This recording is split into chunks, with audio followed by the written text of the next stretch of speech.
Yo guys, what's going on? Rebel Warshack here, and I'm going to be going over all of the leader talents and which ones you should get first for your leaders. They're very important to the fight. They're basically how you build your comp, and going over their talents first is really important. So first one's first is Baron.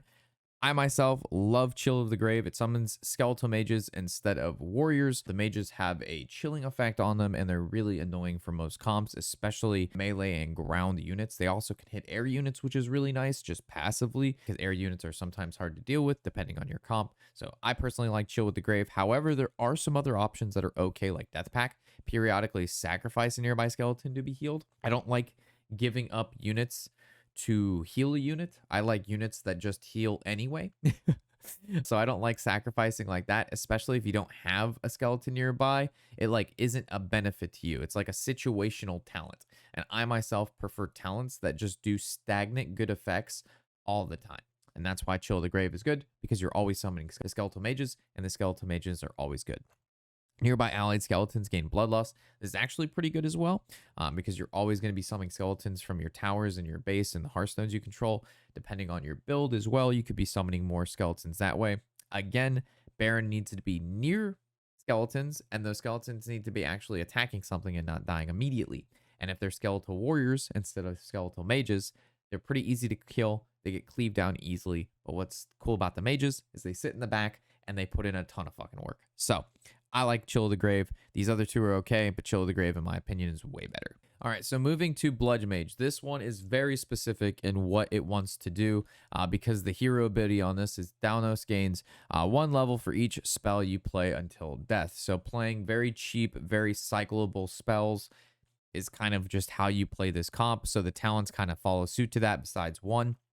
So Bane, playing a spell increases attack speed by 30% for 5 seconds. Really good. This attacking faster, being a higher level, it's going to do more damage faster. Drain life, gain lifesteal.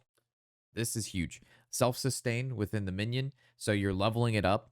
It's getting stronger. It's attacking faster, and it has lifesteal. However, they did just nerf drain life for this. So unfortunately, it used to do a lot, even if it hit one target, but now it kind of has to hit a bunch of targets to gain a decent amount of life. However, I still think it's okay, but if you don't like it, you can still go with Bane. Either, in my opinion, Drain Life or Bane are good. I just like the lifesteal because it gives it some form of self-sustain. If your entire build is going to be around this leader, give it as much as we can. And the dominance is just absolutely terrible. Spells costing 4 or more grant an additional level. You're not playing spells that cost 4 or more because you're running a cycle build. So playing 2 1-mana spells or 2 2-mana spells is much more significant than 1 4-mana spell, if you know what I mean, because you're cycling through stuff. You have more options. Like, you may not need to use a 4-mana spell, but playing a 2 doesn't feel too bad if it wasn't absolutely necessary. You know what I mean? So it's either Bane or Drain Life. I myself have both. Never this, never the bottom one. So moving towards Hellscream, being able to give all friendly units near him Bloodlust. I've pretty much seen in PvP people use all of these, whether it's Bladestorm, Mirror Image, or Savage Strikes.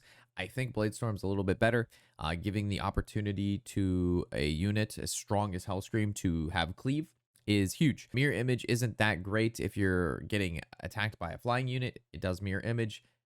They're still just going to get cleaved down. It's not the greatest. And then Savage Strikes is nice. Deal double damage to enemies who are below 50% life. So sort of like an Execute. I would definitely go with either 1 Bladestorm or 2 Savage Strikes. This is kind of up to you, giving somebody AoE or giving them 50% extra damage below 50% life. I think both are really, really good. Also, the Bladestorm animation is really sick. So that like gives it a couple points for me right there. So taking a look at Cairne here, he has Reincarnation after death, resurrect at 50% health once. Pretty solid, very similar to Harvest Golem. Problem is, if this guy is dying, the resurrection like animation, he can still be like attacked during that. So I personally don't like that kind of stuff, but if you're healing, maybe you can get it done, but not a fan of it. Planes running, I've seen a lot of people run this trait for PvP. He can become really, really, really annoying if your opponent's running like a fast comp and they have like 20% more life because that's his passive. So he's like running at you with a bunch of other people. It's really quick and they do a ton of damage. So I've seen that for PvP, but for me, I like Aftershock. When stun expires, affected enemies are dazed for 5 seconds. So whenever he attacks, which he's going to attack, every time he pretty much gets summoned, he's going to be dazing stuff. So you're always getting the benefit from this. Reincarnation, you may not get the benefit from. You may not need to run 50% faster all the time, but Aftershock is something you're kind of just always going to get the benefit from. He has a wide range of a cone in front of him that when he smashes down, he hits. So being able to daze everybody in that cone, especially the units in the back, the range units, is really big, really huge, and it'll save you from taking a lot of damage. All right, so we have Sneed. All of his stuff is about gold. He is pretty interesting in PvP. That's where I use him the most. That's where my opinion getting extra gold is even more so important than normal. So we have Mine is Money Friend, gain the miner trait. I don't think this one is like that useful. You can give miners to your harpies, or you can just run Dark Iron Dwarf, or you can just run like the normal miner guy. I don't think you need to give this guy miner. However, he has these other ones that gain an additional 2 gold when Sneed triggers Sneed Before Greed. Sneed Before Greed is his passive. Gain 2 gold when a siege damage unit destroys a tower, captures a meeting stone, or opens a chest. So you'd actually get 4 gold whenever that happens, which is a lot of free gold. You also gain a level whenever non-passive gold is earned. So whether Sneed Before Greed triggers and you're taking a chest or anything like that, or you're mining, getting levels is really important. So it's definitely lead with greed or land grab here. If you have like a map that just has a lot of chests, a lot of ways to generate gold with mines, land grab is kind of big because you can get Sneed to level up quite a few times. A level 20 plus Sneed, level 25 Sneed, it's going to do some work. However, there's certain maps that lead with greed is much better because you're able to kind of just keep farming extra 4 gold all the time, which is a free 4 to 5 mana, gold unit, depending on how much map control you have. So I think Sneed's best 2 is lead with greed and land grab. I don't think you can either go wrong with both of them. Both of them are really good. However, this is kind of like a high skill cap unit because the only time you're getting his benefit is if you're mining or like using the mines to your advantage. And that's like a map control thing. And that comes with like playing. Like having Sneed out and then getting that benefit isn't something that's just always passive. So this is definitely a harder unit to use and to benefit from. All right, so taking a look at Rend. This guy has Flaming Soul, cast Living Bomb upon dismounting, damaging nearby enemies. Living Bomb does a lot of damage. It's a pretty good ability, but Scale and Steel gain resistant while flying and armored while dismounted. So there may not be that many people around him. When he's flying units are really tough, as we know, to deal with sometimes. And then when he's on the ground, he turns into a tank. So I prefer just making him a better unit and not worrying about making sure I put him in the middle of like a whole bunch of guys, because then he's probably going to die anyway by the time Living Bomb ticks off. So instead of going for like, him being almost like a sacrificial lamb type thing, because he has a Living Bomb on him, I just make him a better unit. I'm making him so when he's flying, he's living longer, and when he's on the ground, he's a huge tank. And that works out really, really well for me because he's a really expensive unit. And the longer that he is out, the more benefit you're getting from his passive, which is all of that your flying units cost 1 less. So I'm kind of like prioritizing keeping him alive so I can get that max benefit from that. And then Legionnaire dismount when first taking damage. The Drake continues flying. This is like pointless. I don't think you need this at all. That's like definitely the worst one in my opinion. All right, we have General Drakkish. So first one is the Chromatic Scales grants nearby allies the resistant trait. This is the one I picked. I think being able to give the resistance to everybody around him is huge because he gives a 30% damage bonus to elemental damage. So it's really important that you keep the units that are around him alive so they can continue to do 30% more damage. Attacks pierce through enemies in a line. So this kind of gives him the ability to have some sort of AoE. However, if they're not in a line, it doesn't really do anything. So it's, again, situational. If he had like a cleave ability, like it did more and it wasn't just in a line, that's fine. But like, I don't. Okay. And then Lasting Legacy. On death, drop a banner nearby. Enemies take 50% additional elemental damage last 10 seconds. So your hero dying is bad. And if he's dying, your other units are probably going to die short after. However, enemies do take 50% more damage. However, I would rather just give my allies resistance so then they just don't die as fast anyway. You know what I'm saying? So, and rather than this guy dying and then we get a benefit, let's just get a benefit while he's living so we don't die. So if you were to pick one of these, Lasting Legacy is still not bad, but I just, again, keeping units alive is where I prioritize things, and it's worked out pretty good for me. I don't have a ton of experience with this guy. I don't like this leader at all, but I have played against people in PvP like that use him. But yeah, he is definitely not one of my favorites because he just seems really boring. So Tip of the Spear, Tidehunter spawn at Old Murk-Eye's location instead. It doesn't really matter because if your opponent has AoE, It just gives them one giant AoE target instead of like when they're all split up. So I don't like this one at all. Marathon, it lasts an additional 5 seconds longer after deploying. So basically with this guy, when you deploy old Murk-Eye, however much gold you spend up to 5 seconds afterwards, you summon Tide Hunters, the little spears. So if you spend 4 on this and then 6 gold, like you save up to 10, you spend 4 and then you have 6 left over and you spend 6, you get 6 little Murlocs, right? This makes that last 5 seconds longer, so you can potentially spend up to like 2 or 3 more gold and get like 2 or 3 more guys. Electric Eels. Attacks briefly stun enemies. I like this one. This guy is going to be attacking. He attacks quite quickly, and stunning enemies is good, especially when they have stuff that requires animations, and you can cancel that animation time. So you're like attacking, it stuns, they try to reset up for an attack. Depending on how, you know, quickly that unit's attack speed is, you can just like kind of stun lock it in place. However, if you like the whole Murloc thing, you can go with the middle one, but I like Electric Eels. All right, so moving to a Razorflank. She's a very, very interesting hero. I do not recommend her at the start, but she definitely makes games really, really interesting. So her talents are Nature's Grasp, root 2 additional targets, but deal half the amount of damage. She doesn't deal any damage anyway. Her damage is so bad. So grasping another target is actually pretty good, because she roots them in place. So if they have like a whole bunch of melee units coming at you, you can put her down and she's just going to stop all of them. She will do half damage, but she doesn't do that much damage anyway. You're really just using her for the root to slow them down, especially when she only costs like 2 mana to begin with. Carnivorous Miss, deploy cost reduced by 1. I chose this one because whenever you deploy her, which is going to be a lot because she's cheap, she's going to cost 1. And then that's going to change the cost of basically all the other minions that you're going to be playing next or before, because that's the way her passive works. She like changes costs based on what you played previously. So you're able to play like a 5, a 6, and a 4 mana gold mini sometimes for like 5 gold instead of its normal 14. So you're able to do like giant bursts of like really great minis, which is what makes her pretty high skill cap and pretty good. And then minis played for 5 gold gain a level and deploy in stealth. Sure, you could do this, or you could just reduce things by 1 gold, which will probably save you 5 to 10 gold per match, which is a pretty good passive. Plus, it's reducing all of the other stuff too. So it's not just 5 to 10 gold. You're able to have bigger burst turns, and you're just saving a ton of gold. But Nature's Grasp is really good if you time it right. So Miss is probably just good overall, but Nature's Grasp is probably pretty good in PvP. Heading towards Hogger. All right, this guy has some really cool talents. This is one of my favorite leaders. So first one's going to be the Ham Hawk. He gains 10% max health each time he's played.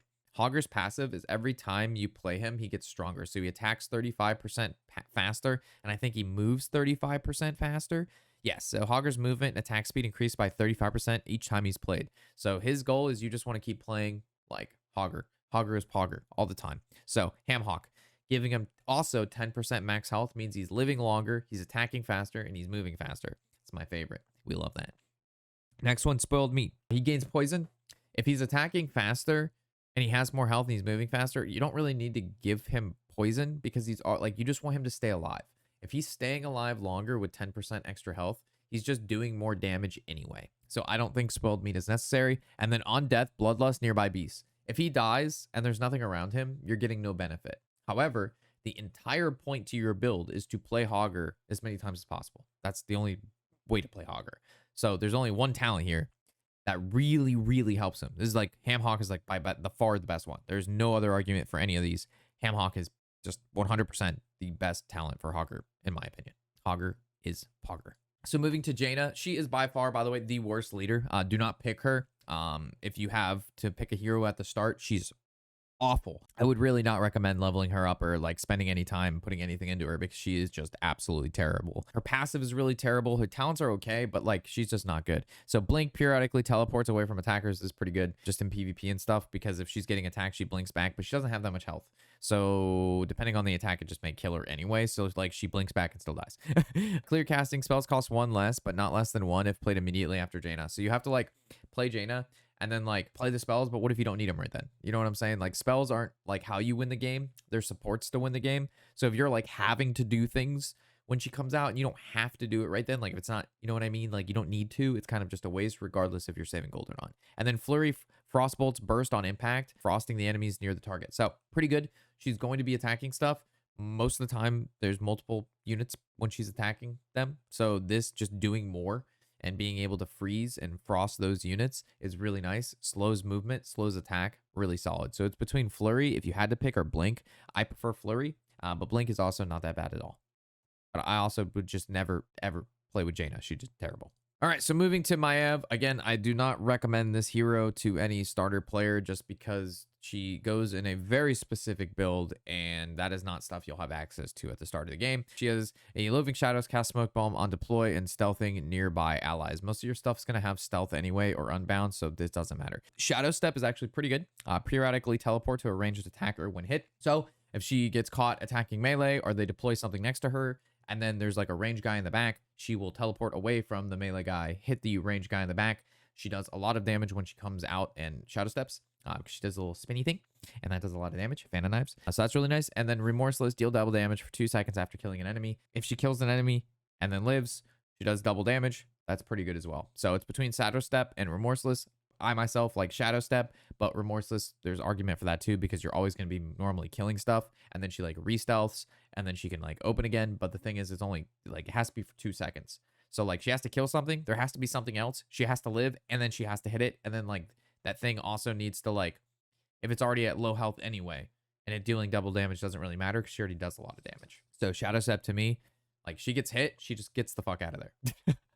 And you want her to live as long as possible because she does a lot and she can re-stealth. So like, she goes and like owns a range guy and then goes re-invis and then re-engages on the melee guy. Could be good. So Shadow Step, in my opinion, really good. All right. And then the last guy, we have our boy Tirion. This guy is, in my opinion, the best Alliance hero, and if you want Alliance, you should play this guy first. I've actually been trying to find talents for him and level him up, but the grid has not been helpful for me. His talents are honestly all really good. Divine Shield, gain a magical shield at 30% health, absorbing all damage for 5 seconds. 5 seconds is a really long time, like a long, long time. He can also heal himself at the same time this is happening. So he can heal himself above 30%, and then if he goes back down to 30%, it will re-trigger, but not immediately. Like, it's not going to trigger forever. He's not. This is an infinite Tirion heal glitch. It has, you know what I mean. There is a time limit on the reproc of Divine Shield, but it can reproc on the same hero in the same life. Consecrate the ground, damaging enemies around him. So, a damaging ground AOE. He doesn't have AOE really, so being able to hit everything on the ground is really, really nice, because there's a lot of builds and just a lot of bosses, PvE or PvP, you know, revolve around summoning like 2, 3, 4, 5 units at once. And then by the light, heal the primary target for twice as much. So he heals one target, but it'll heal everybody kind of around him, but he targets, I'm pretty sure, the lowest one. Yeah, heals all nearby friendly units, but he obviously can have a main target, and he heals that one for double. Honestly, all of these are good, but there's one that's just better, and that's Divine Shield. And this one is the best, in my opinion, because it keeps him alive. Him staying alive for 5 seconds longer and get him being able to do that amount of damage for 5 seconds. Also, he can heal himself and other units within that 5 seconds and survive. So him staying alive longer is just better than consecrating by the light, in my opinion. So Divine Shield, a clear winner in my eyes for his talents. So with that, those are all of the leader talents, which ones you should pick, in my opinion. I can go over the mini one in a different video. I just knew this one was going to be a bit long just because of how many leaders there are. And there is honestly just a lot of minis in general. So I don't even know how I'm going to break up that video or how I'm going to do that. But yeah, hopefully you found use out of this video. Hopefully you enjoyed it. And if you have any comment, questions, concerns, feel free to leave that in the comment section below. As always, I'm Robert Warshack, and happy whatever the hell day it is.